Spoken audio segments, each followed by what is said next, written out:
Shalom bagi Bapak Ibu, saudara-saudari dan adik-adik yang dikasihi Tuhan. Kita berjumpa lagi di bulan yang baru, minggu yang pertama, hari Minggu tanggal 2 April tahun 2023. Dan secara kalender gereja kita ada di dalam minggu terakhir, Minggu Sengsara Tuhan Yesus. Karena 5 hari lagi, pada tanggal 7 April 2023 kita akan merayakan Paskah kematian Tuhan Yesus, Jumat Agung. Untuk itu, mari kita buka ibadah ini dengan berdoa. Ya Bapa Sorgawi, kami mengucap syukur kepadamu di pagi menjelang siang hari ini, di hari Minggu 2 April tahun 2023, di mana kami sudah memasuki minggu terakhir masa sengsara Tuhan Yesus. Dan 5 hari lagi Bapa, kami akan memperingati hari Jumat Agung, yaitu Paskah kematian Tuhan Yesus di atas kayu salib di Bukit Golgota. Pimpinlah ibadah kami ini dari awal, pertengahan sampai selesai, ya Allah Roh Kudus. Dan semuanya ini kami bawa di dalam nama Tuhan Yesus, Tuhan dan Juru Selamat kami, yang telah mengajar kami berdoa bersama-sama. Bapa kami yang di sorga, dikuduskanlah namamu. Datanglah kerajaanmu, jadilah kehendakmu di bumi seperti di sorga. Berikanlah kami pada hari ini makanan kami yang secukupnya. Dan ampunilah kami akan segala kesalahan kami, seperti kami juga mengampuni orang yang bersalah kepada kami. Dan janganlah membawa kami ke dalam pencobaan, tetapi lepaskanlah kami dari segala yang jahat. Karena Engkaulah yang mempunyai kerajaan dan kuasa dan kemuliaan sampai selama-lamanya. Amin.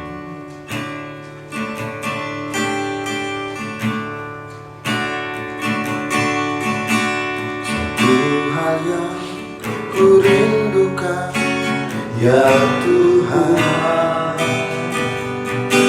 selalu berada di dekatmu. Dengan segenap hati, dengan segenap jiwa, menanti di hadiratmu. Satu hal yang ku rindukan, ya Tuhan, selalu berada di dekatmu. Dengan segenap hati, dengan segenap jiwa, ku menanti di hadiratmu. Lebih dalam lagi ku rindu Kau Tuhan, lebih dari segala yang ada. Lebih dalam lagi ku rindu Kau Yesus. Ku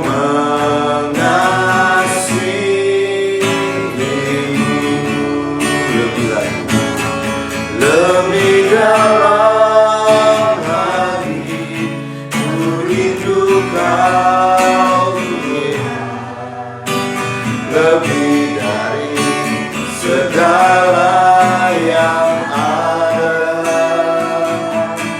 Lebih dalam lagi ku cinta Kau Yesus. Ku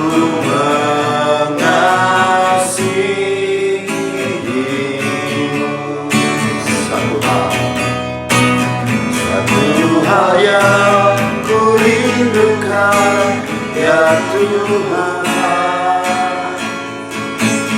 selalu berada di dekatmu. Dengan senang hati, dengan senang jiwa, ku menanti di hadiratmu. Sekali lagi satu hal yang ku rindukan, ya Tuhan, selalu berada di dekatmu. Dengan senang hati, dengan senang jiwa, ku menanti di hadiratmu. Lebih dalam lagi ku rindu Kau Tuhan, lebih dari segala yang ada. Lebih dalam lagi ku cinta Kau Yesus, ku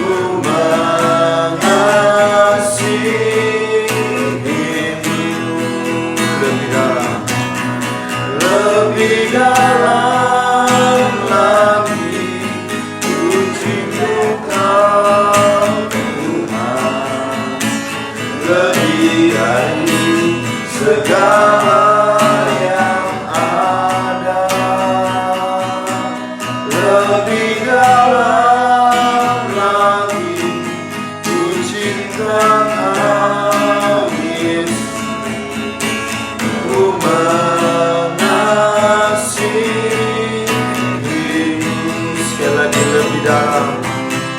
lebih dalam lagi ku rindu Kau Tuhan, lebih dari segala yang ada.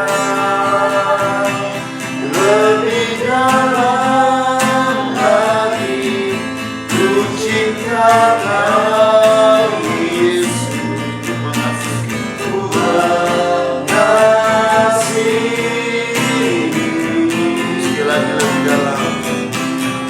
lebih dalam lagi ku rindu Kau Tuhan, lebih dari segala yang ada. Lebih dalam lagi ku cinta Kau Yesus, ku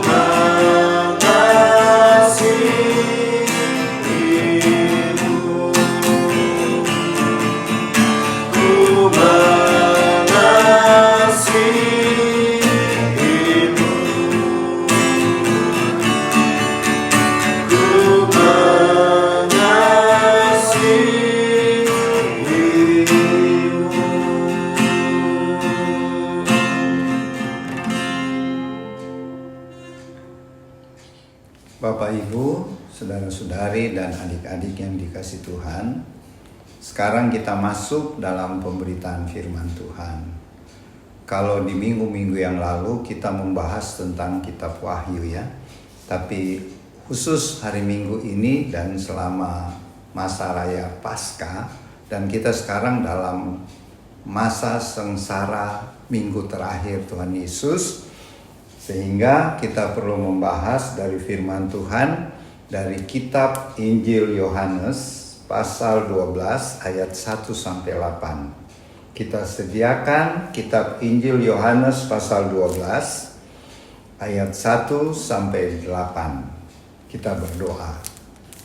Bapa di sorga, di dalam minggu sengsara terakhir, minggu sengsara Tuhan Yesus menjelang hari Jumat Agung pasca kematian-Mu Tuhan Yesus, firman-Mu akan diberitakan. Pimpinlah mulut perkataan hamba-Mu ini sehingga apa yang hamba sampaikan berkenan dan sesuai dengan kehendak-Mu.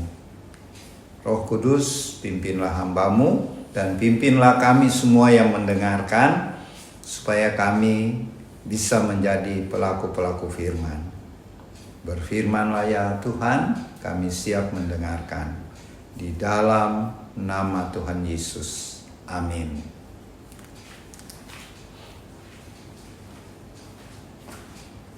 Yohanes pasal 12 ayat 1 sampai 8. 6 hari sebelum Paskah, Yesus datang ke Betania, tempat tinggal Lazarus yang dibangkitkan Yesus dari antara orang mati.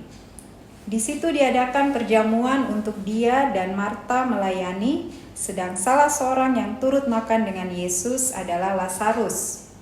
Maka Maria mengambil setengah kati minyak narwastu murni yang mahal harganya, lalu meminyaki kaki Yesus dan menyekanya dengan rambutnya, dan bau minyak semerbak di seluruh rumah itu.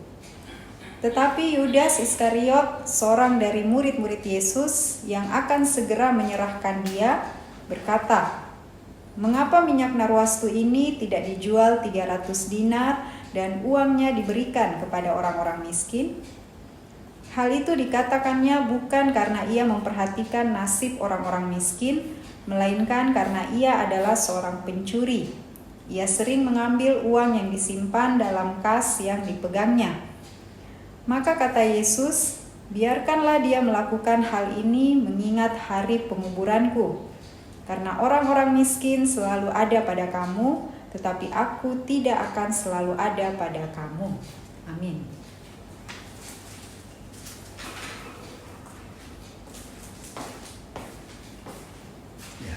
Bapak Ibu, saudara-saudari, adik-adik yang dikasihi Tuhan, dari pembacaan firman Tuhan ini kita tahu bahwa tinggal 6 hari lagi sebelum Hari Raya Paskah.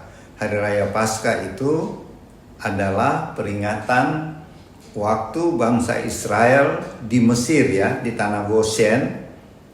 Ada satu hari Tuhan suruh Musa untuk melabur atau mengurapi ambang pintu tiap-tiap rumah, supaya ketika Tuhan menurunkan tulah ke-10, yaitu membunuh semua anak-anak sulung di Mesir sebagai hukuman Tuhan buat Firaun yang keras kepala, ya, tidak mau melepaskan umat Israel dari penjajahan di Mesir. Nah, itulah yang diperingati. Paskah artinya melewati, ya. Malaikat maut melewati pintu-pintu yang ada darah anak domba. Ini adalah profetik bahwa pada saat darah anak domba yang sejati, yaitu darah Tuhan Yesus, dicurahkan di kayu salib di Bukit Golgota, maka maut tidak bisa menguasai orang yang sudah menerima darah Tuhan Yesus itu, yaitu kita umat Kristiani yang sungguh-sungguh percaya Tuhan Yesus adalah anak domba Allah yang mati di kayu salib. Nah, itulah. Jadi tinggal 6 hari kalau menurut pembacaan kita, jadi sekitar hari Minggu, ya, pada waktu itu Tuhan Yesus singgah ke Betania. Betania ini satu kota tempat yang kira-kira 3 km dari kota Yerusalem. Jadi sebenarnya tujuan Tuhan mau ke Yerusalem untuk merayakan Paskah yang tadi saya katakan, memperingati peristiwa Paskah di tanah Goshen di Mesir. Sampai hari ini orang Yahudi tetap merayakannya. Nah, kalau kita merayakan orang Kristiani untuk memperingati Tuhan Yesus anak domba Allah yang sudah rela mati di kayu salib di Bukit Kalvari, yang nanti tinggal 5 hari lagi pada tanggal 7 April nanti kita akan memperingatinya, yang disebut Hari Jumat Agung atau Paskah kematian Tuhan Yesus. Kita kembali dalam pembacaan ini. Jadi ketika Tuhan Yesus singgah di kota Betania, Betania itu artinya rumah Tuhan. Jadi ada 2 artinya, ya. Betania itu artinya rumah Tuhan atau rumah dari pohon ara. Nah, itu dua pengertiannya. Bisa artinya rumah Tuhan, bisa artinya rumah dari pohon ara. Itu arti kata dari Betania. Nah, kemudian waktu Tuhan Yesus kalau dia ke Yerusalem selalu singgah di Betania. Kenapa? Karena di situ ada sahabat-sahabat Tuhan Yesus, yaitu 3 bersaudara. Siapa? Lazarus yang dibangkitkan baru-baru dari antara orang mati, ya. Tuhan Yesus perintahkan jenazahnya keluar dari kubur, ya. Dan kemudian saudara Lazarus ada 2, Marta dan Maria, ya. Jadi 3 bersaudara ini adalah sahabat-sahabat Tuhan Yesus yang paling dekat sama Tuhan Yesus, ya. Jadi selalu Tuhan singgah di Betania, di rumah keluarga Lazarus ini, dan dia singgah makan di tempat itu. Diberikan makan, dijamu, karena mereka sudah seperti keluarga, ya. Ketika sedang perjamuan makan itu, Maria, jadi Maria ini tuan rumah, ya, adik dari Lazarus dan Marta. Dia mengambil setengah kati minyak narwastu murni.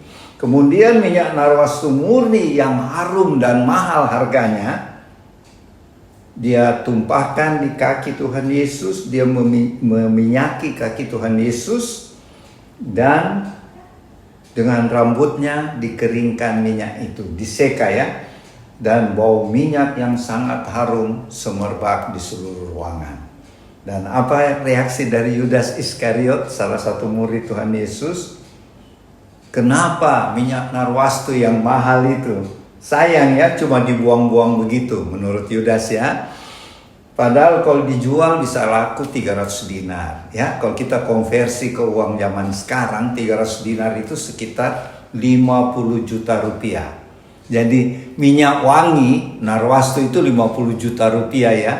Itu sebenarnya Maria simpan untuk keperluannya sebagai tanda cinta kasihnya nanti kalau dia menikah sama seorang pria, atau bisa juga dipakai waktu penguburannya kalau dia meninggal. Itu tujuannya minyak narwastu, ya, untuk diberikan kepada kekasihnya atau calon suaminya, atau dipakai untuk mewangikan jenazah waktu meninggal. Dan itu yang sudah disimpan, dibeli oleh Maria, dia mau tumpahkan ke kaki Tuhan Yesus. Karena apa? Minyak yang begitu mahal, ya. Karena tanda cinta kasih Maria. Dia tidak pikir lagi berapapun harganya, karena di dalam hatinya Tuhan Yesus sudah mengasihi dia. Tuhan Yesus sudah menolong dia, Maria, Marta, dan Lazarus. Bahkan baru-baru Lazarus dibangkitkan dari antara orang mati.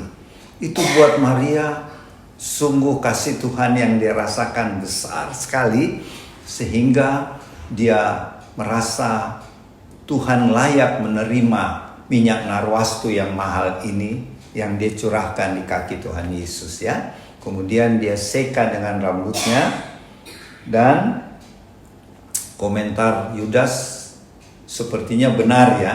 Lebih baik itu minyak narwastu yang mahal-mahal dibuang percuma begitu, dianggap seperti buang percuma. Lebih baik dijual, bisa laku 300 dinar dan diberikan pada orang miskin.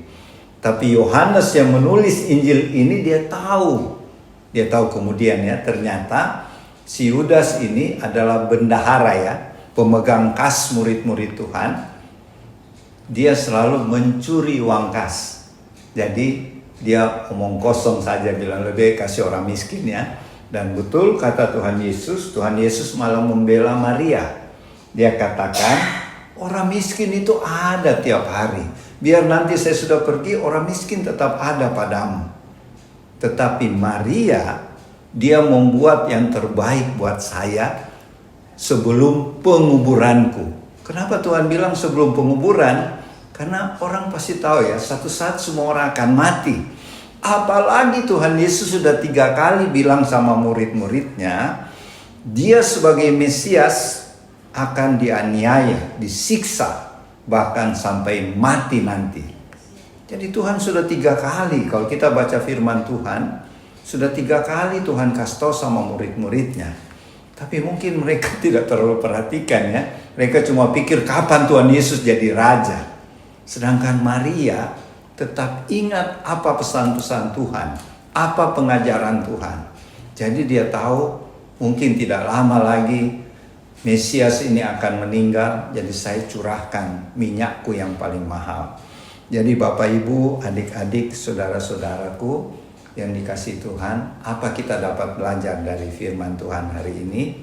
Pertama, marilah kita mencontoh Maria. Dia memberikan yang paling mahal, minyak yang dia paling sayang. Artinya apa yang terbaik dari kita, mari kita persembahkan, kita berikan buat Tuhan Yesus. Karena Tuhan Yesus lebih dulu memberikan yang terbaik buat kita, yaitu kasih-Nya. Karena kasih-Nya yang begitu besar, dia rela mati sebagai anak domba Allah di kayu salib. Dengan apa kita membalas lagi? Tentu dengan persembahan kita yang terbaik, yaitu persembahan hidup kita. Marilah, khususnya teman-teman Warlot, kita melayani Tuhan Yesus, melayani sesama dengan sukacita dan sungguh-sungguh sebelum kedatangan Tuhan yang kedua kali. Di mana saja, kapan saja. Itulah ungkapan cinta kita kepada Tuhan Yesus. Ungkapan syukur kita. Seperti Maria tadi. Ya, apapun orang katakan apa, seperti apapun Yudas katakan apa, boros dan lain sebagainya, Maria tidak peduli. Karena ini adalah ungkapan cintanya yang terbaik buat Tuhan Yesus. Kita juga tidak usah peduli orang bilang apa, tapi mari Warlot kita melayani Tuhan, melayani sesama dengan sukacita dan sungguh-sungguh sebelum Tuhan Yesus datang yang kedua kali. Demikianlah firman Tuhan malam ini. Selanjutnya akan dilengkapi oleh Oma Palar. Selamat siang Bapak Ibu teman-teman dan tim Warlot. Kita jumpa lagi di minggu ini. Saya menambahkan saja apa yang Bapak katakan. Bagaimana kita baca, ini sudah merupakan satu cerita. Tapi cerita yang dapat membawa kita kenalan akan Tuhan Yesus lebih dalam lagi. Ya, bagaimana detik-detik waktu dia akan menyongsong kematiannya. Pembacaan hari ini kita mengambil, saya melihat dari 2 sisi. Antara dunia yang dipengaruhi kehidupan manusia, mempengaruhi kehidupan manusia, dan manusia juga dipengaruhi kehidupan bersama Tuhan, kehidupan sorgawi, kehidupan yang Tuhan mau bagi semua ciptaannya. Dan ketiga adalah kehidupan di atas natural, yaitu supernatural. Saya melihat dari 3 sisi itu, tapi saya lebih menekankan di 2, antara pengenalan Tuhan yang benar, yang dilihat dari mata biasa semua benar. Tetapi kalau kita lebih mengenal Tuhan, kita akan melihat 2 sisi yang berbeda. Satu dari sisi dunia, satu adalah dari sisi rohani. Dalam hal ini Tuhan. Maria, saya percaya dia melakukan demikian. Kenapa di situ bercerita satu minyak wangi yang begitu harum. Kalau dilihat dari sisi dunia itu sangat rugi, ya. Tapi kehidupan Maria membawa minyak. Dia tumpahkan minyak dan menyekanya dengan rambutnya. Itu ada satu tanda kerendahan hati yang luar biasa. Manusia biasa kalau sudah tidak melihat dari mata dunia, itulah Maria. Kalau Lazarus melihat itu dari mata dunia, yaitu materi. Di sini kita melihat bahwa kita bisa melihat kehidupan ini kalau kita peka dengan Roh Kudus. Saya katakan itu. Kalau tidak peka dengan Roh Kudus, untuk saya membawa itu dalam kehidupan kita sekarang, kita tidak bisa melihat itu. Ya, tidak bisa kita melihat dari sisi rohani, dalam hal ini Tuhan dan dunia kedagingan. Saya percaya bahwa Maria di situ bagaimana dia membahasakan dirinya dengan pribadinya, sikapnya, mengenal Tuhan lebih dalam dari yang sebenarnya mata manusia. Saya percaya ada hal yang Tuhan buat di dirinya sampai dia bisa berbuat sesuatu tidak memperhitungkan mahal, tidak memperhitungkan itu buat siapa. Tapi di mata dunia itu sangat berharga, dan dia lakukan itu untuk Tuhannya. Dan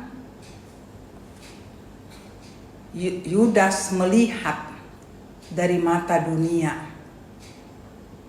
Ya, itu sangat mahal. Lebih baik sudah diberikan kepada orang yang memerlukan nilainya. Tetapi kalau kita melihat dua sisi ini, yang paling mulia adalah Maria. Pertanyaan bagi kita, teman-teman, Bapak Ibu di rumah, kita melihat itu dan kita bawa ke diri kita. Tentu penilaian kita karena kita anak-anak Tuhan. Kita tahu cerita, kita tahu bagaimana Tuhan berkorban untuk kehidupan kita, sampai kita mendapatkan satu nilai yang Tuhan katakan kita anak-anak Tuhan. Tapi Bapak dan Ibu di rumah, pengalaman pelayanan itu tidak mudah. Itu sangat tidak mudah. Biasanya dengan apa yang kita baca secara teori itu ya dan amin. Maria melakukan. Tetapi kenyataan dalam pelayanan itu sangat sulit. Sangat sulit. Kenapa saya katakan? Kita sangat dipengaruhi oleh kehidupan dunia. Kita ada di dunia dan daging kita sangat membutuhkan hal-hal yang demikian. Tetapi kita tertantang dengan apa yang dilakukan oleh Maria. Yang kita harus kejar adalah apa tindakan Maria. Jadi pertanyaan, banyak yang bertanya, sampai sedemikiankah? Memang teori mengatakan iya, secara daging. Tetapi teori secara roh, saya katakan ulang, itu sangat sulit. Saya percaya Maria sudah bertemu dengan Tuhan. Mungkin kasat matanya tidak. Di sini kita membahasakan bagaimana Maria dalam kehidupannya dia merasakan pertumbuhan. Dia merasakan satu kebebasan, merdeka di dalam tekanan. Mungkin saya hanya bisa membahasakan itu. Tetapi ada sesuatu yang luar biasa di dalam hidup Maria.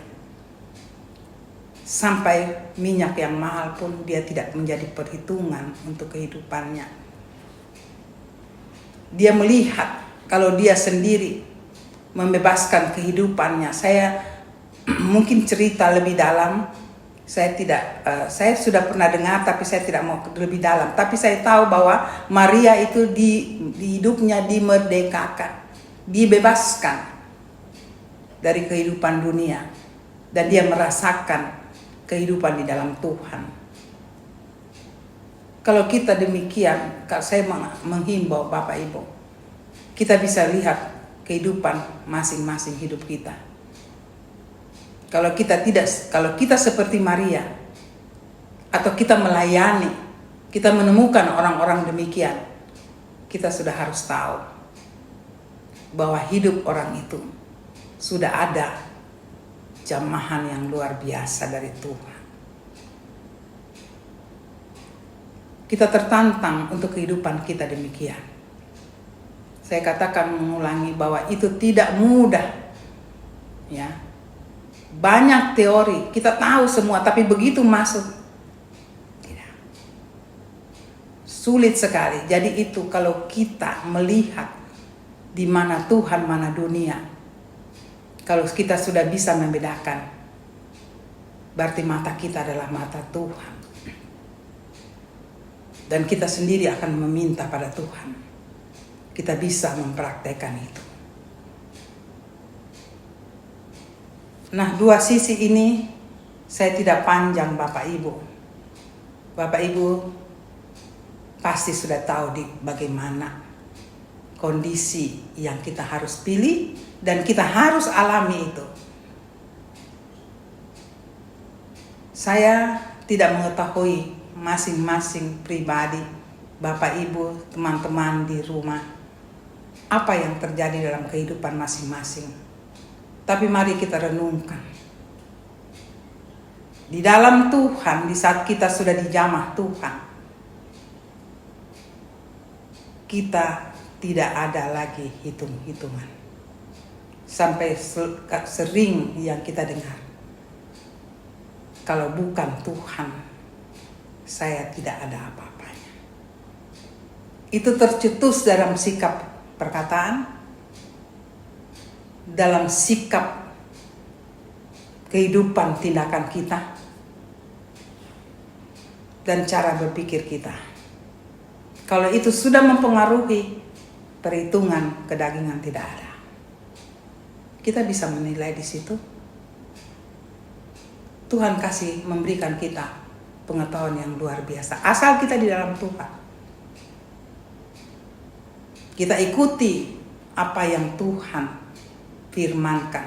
Tuhan, kita belajar di dalam Alkitab yang menjadi penuntun kita. Di situ Tuhan sendiri yang turun untuk menyatakan segala persoalan kehidupan kita.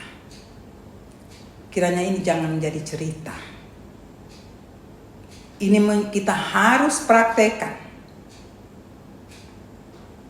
Kita juga bisa melihat banyak kebenaran. Tapi kebenaran yang hakiki bermotivasikan Tuhan, itu yang sulit. Banyak kebenaran. Kebenaran di posisi yang tepat, di momen yang tepat. Itu tidak mudah. Itu kita harus hidup keintiman dengan Tuhan. Di situ kita bisa lihat. Apalagi makin mendekati zaman akhir. Ini sangat diinginkan oleh Tuhan. Kita hidup bersama Dia. Sehingga apapun yang perhitungan dunia, kalau kita sudah di dalam Tuhan, itu tidak akan mempengaruhi kita.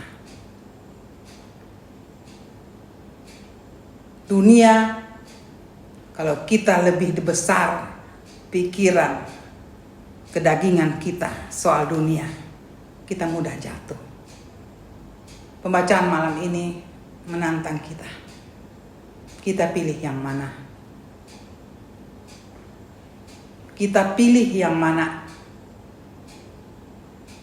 Tuhan melalui karya Roh Kudusnya. Kalau ke zaman kita, pasti kita akan dipimpin oleh Tuhan Yesus melalui karya Roh Kudus. Di mana letak supernaturalnya?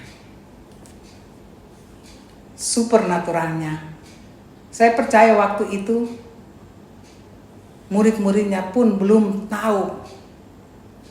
Kita sekarang membacanya jadi mudah mengerti. Tapi waktu itu pergolakan terjadi. Pro dan kontra di dalam kehidupan Tuhan.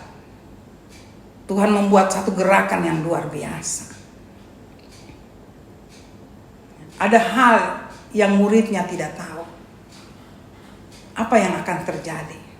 Tetapi di sela-sela waktu Tuhan mengatakan itu, ada yang mengerti Tuhan akan mati, meninggal. Di sini juga Tuhan tidak sembunyi. Tuhan katakan, dia melakukan itu menyongsong hari kematianku. Di sini kita memikirkan bahwa Tuhan selalu terbuka dengan kita. Sekali lagi, tidak ada yang misteri. Cuma kalau melakukannya itu misteri untuk kita waktu Tuhan bergerak. Karena waktu bergeraknya kita tidak tahu. Tetapi tujuannya itu, kalau kita dekat dengan Tuhan, Tuhan memberitahukan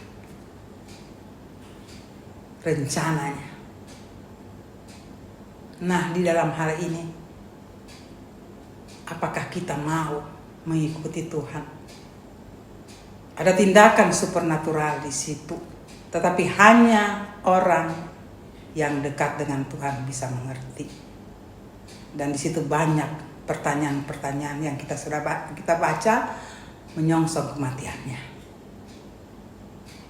Jadi kehidupan dengan Tuhan tidak pernah berlalu begitu saja. Ada banyak hal karena Roh Kudus yang memimpin.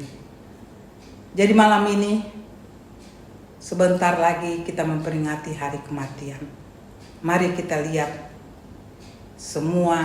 segala tanda kehidupan Tuhan akan mengakhirinya di dunia ini.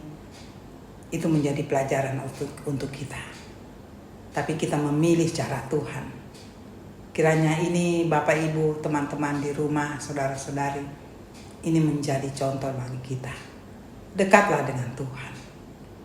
Sampai hal yang paling sulit pun Tuhan bisa memberitahu.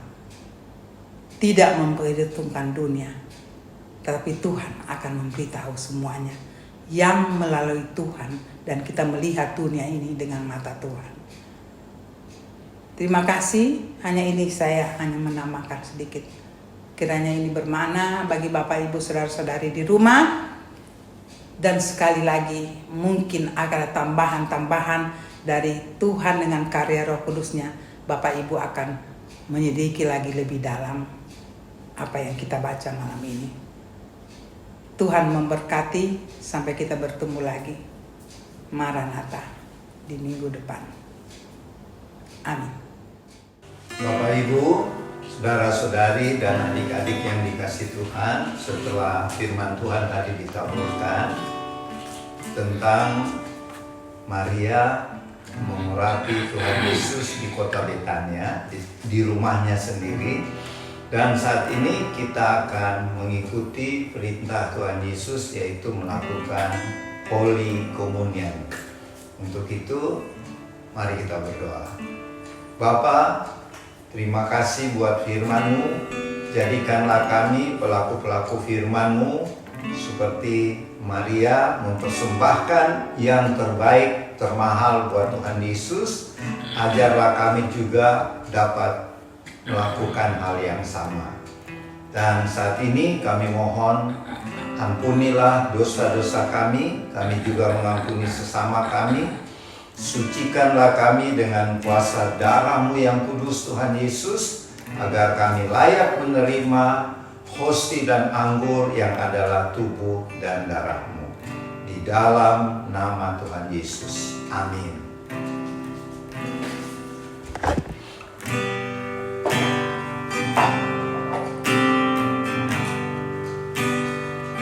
Sampai akhir ku menutup mata, ku tetap setia menanti janji-Mu, sampai ku dapatkan mahkota tetap setia untuk melayanimu sampai akhir ku menutup mata, ku tetap setia menanti janjimu sampai ku dapatkan mahkota kehidupanku. Ku tetap setia untuk melayanimu,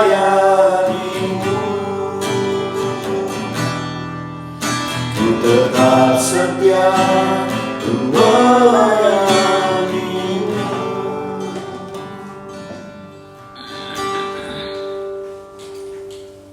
Ya. Kalau hosti sudah diterima masing-masing dan hostinya ada firman Tuhan, silakan dibaca ya. Dan kami juga di Tabernacle House of Warlord di Sentul City akan membacanya. Dan ini merupakan pesan buat kita semua, khususnya buat teman-teman keluarga Warlord Ministry. Kita baca ya. Kolose 3 ayat 12b. Kenakanlah belas kasihan, kemurahan, kerendahan hati, kelemah lembutan dan kesabaran. Filipi 4 ayat 13. Segala perkara dapat kutanggung di dalam Dia yang memberi kekuatan kepadaku. Galatia 6 ayat 2. Bertolong-tolonganlah menanggung bebanmu, demikianlah kamu memenuhi hukum Kristus. Ya. Roma 8 ayat 1. Demikianlah sekarang tidak ada penghukuman bagi mereka yang ada di dalam Kristus Yesus. Jadi intinya Tuhan suruh kita memiliki karakter buah roh ya. Pak, belas kasihan, kerendahan hati, itu ada di buah roh semua ya. Dan kemudian apa digini tadi pesannya? Segala perkara dapat kutanggung. Kalau kita punya karakter buah roh itu artinya buahnya Roh Kudus yang tinggal di dalam kita. Masalah apapun kita hadapi kita bisa menanggung karena ada Tuhan Roh Kudus dalam kita. Terus di Oma tadi ya, kalau kita sudah mendapat kekuatan dari Roh Kudus, kita melihat teman kita, saudara kita, bahkan siapa saja, biar bukan saudara kita dalam kesusahan, marilah kita saling tolong menolong ya. Seperti pesan Rasul Paulus buat jemaat di Galatia ya. Galatia itu di Yunani sekarang ya, negara Yunani. Dan terakhir, karena kita patut bersyukur, barang siapa yang percaya sungguh-sungguh Tuhan Yesus, Tuhan tidak menghukum lagi. Dengan kata lain, tidak masuk neraka, ya, masuk surga. Nah, mari jadi buat Warlord, pegang baik-baik ya, kita sudah hidup dalam kasih karunia demi kasih karunia, kita juga harus melakukan kesaksian dan pelayanan. Mari kita angkat tubuh Tuhan Yesus. Firman Tuhan dari Lukas pasal 22 ayat 19 dan 20 bunyinya demikian. Lalu Tuhan Yesus mengambil roti, mengucap syukur, memecah-mecahkannya dan memberikannya kepada murid-muridnya. Kata Tuhan Yesus, inilah tubuhku yang diserahkan bagi kamu, perbuatlah ini menjadi peringatan akan aku.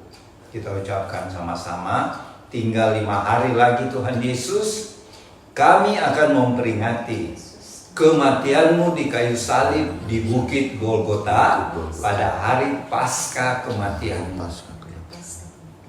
Kami akan ingat pengorbanan-Mu yang mulia dan kami balas dengan apa yang kami punya dengan segenap hati. Kami terima tubuh-Mu di dalam nama Tuhan Yesus. Silakan makan dengan imannya.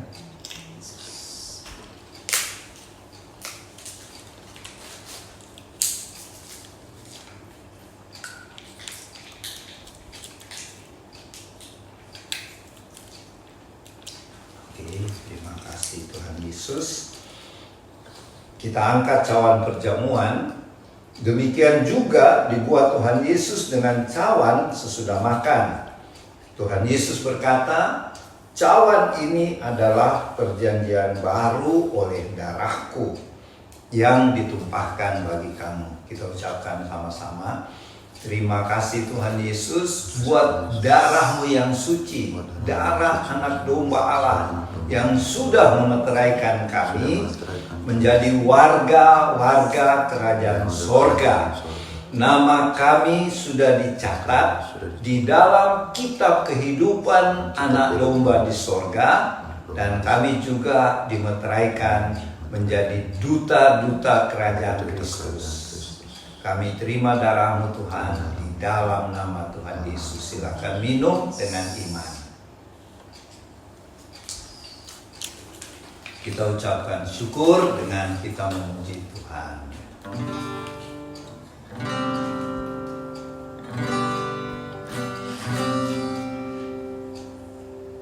Seperti wanita mengurapimu, menangis di bawah kakimu. Demikian hidupku, demikian hidupku, mau mengasihi Yesus Engkau, Yesus Engkau baik bagiku. Sekali lagi, seperti wanita mengurapi, seperti wanita mengurapimu, menangis di bawah kakimu. Demikianlah hidup, demikian hidupku, mau mengasihimu. Yesus Engkau, Yesus Engkau baik bagiku. Sampai akhir, sampai akhir ku menutup mata, ku tetap setia menanti janjimu, sampai ku dapatkan mahkota kehidupanku. Ku tetap setia, ku melayanimu. Seperti wanita mengurapimu, menangis di bawah kakimu. Demikianlah hidup, demikian hidup, mau mengasihimu. Yesus Engkau baik bagiku. Sampai akhir, sampai akhir ku menutup mata, ku tetap setia menanti janjimu, sampai ku dapatkan, sampai ku dapatkan mahkota kehidupanku. Ku tetap setia, ku melayani sampai akhir, sampai akhir ku menutup mata, ku tetap setia menanti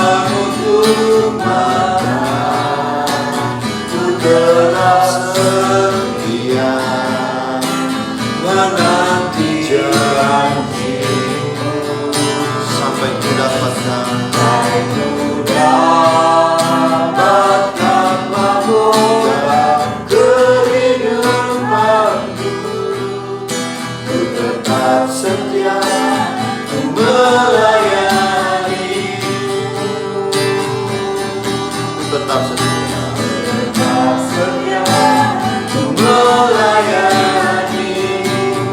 Kan tetap setia, tetap setia untuk melayani.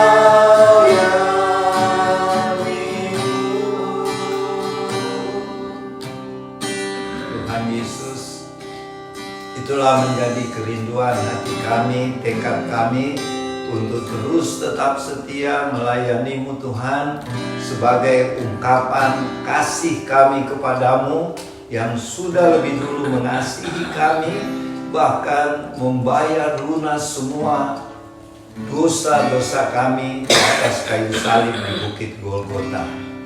Di minggu sengsara terakhir ini Tuhan, ingatkanlah kami selalu untuk tetap setia melayani Tuhan, melayani sesama kami, sambil memberitakan berita salib yang dibutuhkan oleh sesama kami, bahkan dibutuhkan oleh dunia ini.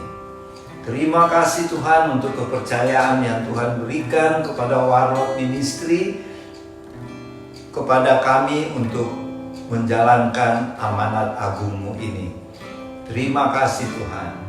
Kami berdoa sekarang buat pemerintah bangsa kami, Bapak Presiden Joko Widodo bersama keluarganya. Tuhan kiranya memberkati, merahmati keluarganya, dan memberikan beliau hikmat dalam memimpin negara kami. Berkati juga Wakil Presiden Bapak Ma'ruf Amin, supaya sebagai pemimpin negara, Bapak Presiden dan Wakil menjalankannya dengan penuh keadilan, bersih dalam pemerintahan, dan dicurahkan roh takut akan Tuhan. Berkati juga para pemimpin bangsa kami, baik militer, kepolisian, sipil, dan semua anggota DPR, baik di tingkat pusat sampai ke desa-desa, ke daerah-daerah. Jadikanlah pemerintah bangsa kami ini bisa memancarkan terang kemuliaan Tuhan, pemerintahan yang bersih dan adil, sehingga bisa menjadi contoh buat bangsa-bangsa lain. Terima kasih Bapak. Kami doakan juga Bapak Ibu, saudara-saudari, adik-adik yang berbahagia pada hari ini, karena hari ulang tahun atau promosi dalam jabatan, dalam karir, atau bisnisnya omsetnya meningkat. Sempurnakanlah sukacita dan kebahagiaan ini, dan karuniakanlah panjang umur bagi Bapak Ibu, saudara-saudari, adik-adik yang berulang tahun. Dan bagi saudara-saudara kami, anak-anak kami, kemenakan kami yang masih dalam pendidikan, studi di sekolah, baik tingkat dasar, menengah, bahkan perguruan tinggi dan pasca sarjana, Tuhan kiranya memberkati dan mengaruniakan kepintaran yang 2 kali lipat, sehingga anak-anak kami, cucu-cucu kami, saudara-saudara kami bisa berhasil dalam studi dan cita-cita mereka. Bapak, kami doakan buat Bapak Ibu, saudara-saudari, adik-adik yang menghadapi masalah-masalah, problem yang sangat sulit. Kami mohon Tuhan berikan jalan keluar, solusi yang terbaik. Dan bagi yang dalam keadaan sakit, kami lepaskan kesembuhan oleh bilur-bilur Tuhan Yesus, terjadilah kesembuhan. Terima kasih Bapak. Bagi teman-teman Warlot, baik yang tersebar di seluruh Indonesia dan juga yang ada di Klaten, Tuhan memberkati kami semua. Jadikan kami tetap unity untuk tetap menjalankan amanat agung di masa-masa menjelang kedatangan-Mu yang kedua kali, Tuhan. Siapkanlah kami untuk memasuki, memperingati hari Jumat Agung pada tanggal 7 April tahun 2023 tahun ini. Supaya kami selalu mengingat karya-Mu yang mulia di atas kayu salib, Tuhan, dan kebangkitan-Mu pada hari yang ketiga nanti. Terima kasih Tuhan, terima kasih. Sebelum kami mengakhiri ibadah dan perjamuan kudus keluarga Warlord Ministry ini, kami mau memohon berkat daripadamu. Kiranya berkat-berkat dari Allah Bapa Surgawi, berkat rohani dan jasmani yang berlimpah-limpah, dan kasih karunia Tuhan Yesus Kristus yang tiada terbatas itu, serta persekutuan dengan Allah Roh Kudus, menyertai Bapak Ibu Saudara-saudari, adik-adik bersama keluarga masing-masing, dan menyertai kami yang ada di Tabernacle House of Warlord di Sentul City. Mulai siang ini sampai saat Tuhan Yesus datang di awan-awan dan kita semua mengalami pengangkatan, bahkan sampai selama-lamanya, di dalam nama Tuhan Yesus. Amin. Ibadah sudah selesai, sampai berjumpa lagi minggu depan, Minggu 9 April tahun 2023. Tuhan Yesus memberkati. Shalom.